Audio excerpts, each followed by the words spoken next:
there's loads out there. this guy's got a bit of fame.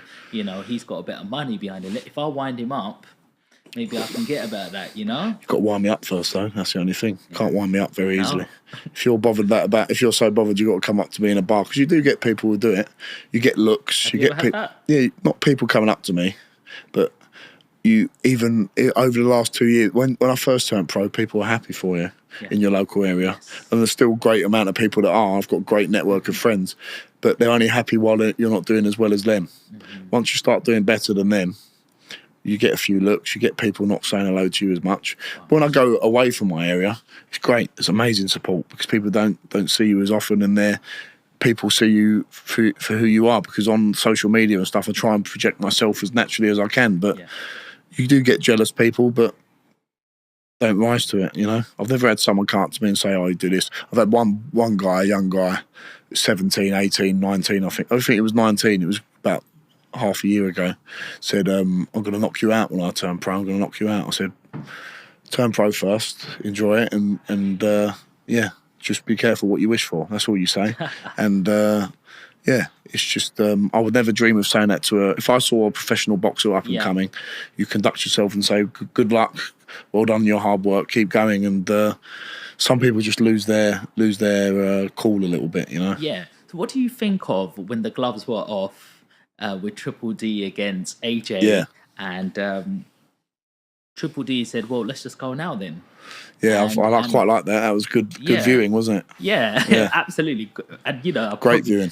I'd buy a ticket now just watching that. I'm looking forward to that fight. But AJ didn't really take it kindly. Just side-eyed him and go, watch what you're saying. Like, you're not on my level. And then Carl Froch comes up and goes, "What does he mean not on level? Where's the humble AJ gone? This is all his money. That's what he's referring to. Look at this, that, other." Like, what do you think of that whole scenario? It's hard when you're fighting for the world heavyweight title. It's a bit different context to someone coming up to you in a bar and someone who's not relevant. These two guys know in a few months, when they've done that, they've got to go and have a fight, and they're fighting for the world title. And there's a little bit of jostling there, a little bit of body language and mind games going on. And someone's saying that you can't intimidate me. You come over to me. I'm gonna do this and do that. It's very hard to keep your cool. But I think Joshua did it in a way where he did keep his cool. I know he stood up, but he done it in a menacing, intimidating way. And fair play to Dubois, he didn't back down either. So it's the nature and part and parcel of being a heavyweight boxer fighting for the world title. You're gonna get a bit of testosterone pumping, aren't you? Yes, 100. So Danny Whitaker. How was that fight?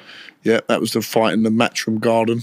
It was an open atmosphere. Really good atmosphere. Different. Really good. That was my third fight, and that was that round 2 knockout, I think it was. Yeah, round 2, 1 minute 50 overhand seconds right left. That was good. Really local to me, but 10-15 minutes away in Brentwood. So yeah, really good event, and a once in a lifetime place to box, you know. Yeah, it looked good. Really good. You see the garden before it's all done up, and then you see all the stuff in it for the arena, and it looks amazing. It looks like a proper stadium sort of vibe. So it was really good. You got Gabriel Nguema. Yeah, he was tough. He was a Spanish heavyweight champion, but it was also tough because I broke my hand in the changing room and cut my eye in the first 30 seconds. But it would have been a tough test anyway. Yeah. Probably something I didn't need at that stage of my career. How do you fight with a broken hand? I was trying to land if you look at that fight back, I'm trying to wing the shots over the top. I couldn't really land on this knuckle. I splintered my metacarpal bone here. And it was an overuse injury. I really felt it before the fight, but I cracked it even more during the warm-up on the pads. So looking back now, I could have handled it better, jabbed a bit more, but obviously I spoke to you about feeling tense, feeling anxious, and that plays a big role. And probably a fight I didn't need at that stage of my career, being my 5th fight. Sold 2,500 tickets at Ali Pali. Someone like a Michael Rising or Torero would have been a good fit for that fight, but it's all experience in the bank. And looking back now, long term, it's put me in a better position because I've been in a situation of high pressure where things aren't going my way, you know. And I still won every round. I mean, that's six rounds, wasn't it? Yeah. You did on that one. That's one of your longest fights? Yeah, that was my second longest fight behind the Armstrong fight, which went 7 rounds. How important is it to get them rounds in? Obviously, you want to make a statement, and you've actually, come out, especially, the last fight, Babik, 36 seconds. Boy, I was watching that. 36. Just sitting there watching that. Bosh. Done him. And then when he come up, it was a funny dance, and it was like, it's all over, mate. Well, the ref done very well to stop that fight, but you need to get rounds under your belt.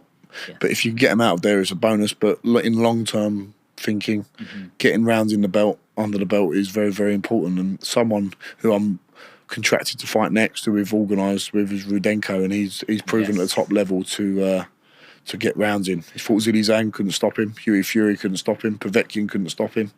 So some very, very big names. Are you looking there. to make a statement? 24th of August. Well, the thing is now the 24th of August fight is off because Jack Catterall, the main event, has broke his ribs. Okay. So we're just in the process of reorganising that fight for in the next month or two. Rudenko's not a joke. No, he's not a joke at all. 44 fights, 36 wins. My most experienced opponent so far. 22 knockouts. Yeah. You know, I only lost 7, and that's not a lot compared to how And the many people that he's fights lost to are the Hughie Furies, Alexander Povetkins, Jared Anderson, who's the hottest prospect in heavyweight boxing right now. So it would be I'm not so much looking to make a statement, I'm just looking to win. Winning is all that matters. And if I get 10 rounds under my belt fighting him, so be it. That's what I need. What do you think of Hughie Fury? I mean, he's like that heavyweight that, you know, he was very young coming on the heavyweight scene. And then, you know, his dad, Peter, you know, said that he had a bit of acne, and then there was certain things troubling him. Then he took that little, I think he took a loss, and then he disappeared for a couple of years. Now he's coming back, like, you know. Hughie Fury is a really good fighter, technically very good, awkward, big man, 6'6". I've sparred him when I first turned professional. Does he have power? Yes, he does. It doesn't look like he has that finishing power. Yeah, he's not maybe not the power of a Daniel Dubois or Anthony Joshua, but any man over 14 stone 4, which is the cruiserweight limit, can seriously punch. And it's a big unit, lots of experience, great coach in Peter Fury, and he's still a force to be reckoned with. And it's going to be interesting to see how he comes back. A very nice man as well. He looked after me when I came for sparring in Congleton, it's called, near Manchester. Is there a difference in levels between when sparring Tyson Fury and Hughie Fury? Yeah. Tyson Fury is obviously mixed at the elite top level, but Hughie Fury's fought Joe Parker, Povetkin. I think he drew with Povetkin, if I remember, was that Michael Hunter? But he still fought at the top level. But yeah, Tyson Fury is the top 1, top 2, top 3 guys in the world. Well, also you've been tipped top 10 in UK. Yeah, I'm number 9 now. I looked yesterday, so I'll keep an eye on it. But listen, it's just a nice little thing to be in them names. So I'm not saying I'm an amazing fighter, but it's a great little achievement to be in the top 10 in the UK. So Johnny, let's talk about some fight predictions. You got AJ versus Triple D. You know, from where I'm sitting as an amateur, looking, I'm thinking AJ is the top dog. He's got all the experience behind him. He's been for world title fights already. He looks athletically there. And I'm looking at Triple D, where, you know, I think Joe Joyce beat him, didn't he? Yeah, he did back in a few years back. Yeah, now. and people said he quit. But obviously, you got to say, Triple D is quite young. He's only a year older than me. Yeah, he's 26. And he's a young, hungry lion. And he can whack. To prove. He can seriously punch. You've sparred with him. He's the hardest person I've ever been punched by. Really? Ever. And his jab is like a right hand when it hits you. Really? It is unbelievable power. He punches like an absolute horse. He's a massive, massive puncher. Really nice guy as well when you see him outside of the ring. But yeah, I too would favour Joshua because of the experience of the level he's at. But Dubois fought Usyk now, and a lot of people thought Dubois beat Usyk with that body shot. Yeah. I think it was when I looked at it initially, I thought, what a great shot. But he's mixed it. He's on a good run. He's beat Jarrell Miller. He's beat Filip Hrgovic, who I was sparring in Texas, who's probably the most technically gifted fighter I've ever been in with. What does that mean?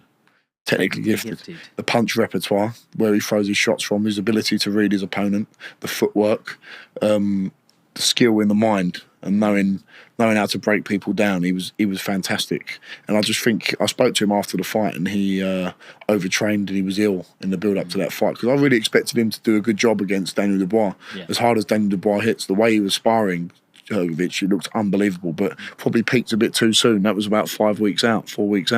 But coming back to Dubois and AJ, I would favour AJ, but as Ben Davison, AJ's coach, has said, this is heavyweight boxing, and Dubois can seriously whack, and he's proved in his mettle. I know a lot of people said he quit against Joe Joyce, but I'd like to see a lot of people deal with a broken eye socket and their eyeball rolling about in their head and see how they would feel. But What would you do in that situation? Do you don't know. Never been there.